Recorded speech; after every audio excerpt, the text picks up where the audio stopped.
Okay guys, so we're celebrating 15 years of quality entertainment from Lynx Entertainment. I'm here with veteran actor Adjetey Anang. I like to call him veteran because I watched him when I was a kid and I'm still watching him and I'm still enjoying him. Boss, tell me, like, how does it feel to be part of Lynx officially? No, I mean, it's an honor. It's an opportunity for me to like move to the next level. I always say that I never stop learning. I never stop taking advantage of opportunities that come my way. And so for me, it's a dream come true. But tell me, Lynx must be doing something great for you to decide to join them. Oh yeah, I mean, it was the other way around because Richie said I was doing something great, and so they wanted me on board.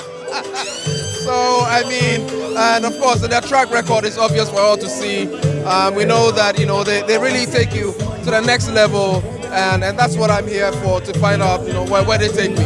Exactly. But then tell me, what should we expect from you? People who love you, what should we be expecting from you? Oh, massive. I mean, for them to expect, the best that I can ever be. I don't think that I've still scratched the surface yet, and so Lynx is here to, bring that part on board. So yeah, look out for it. Thank you very much for talking to us, man. Enjoy your night here.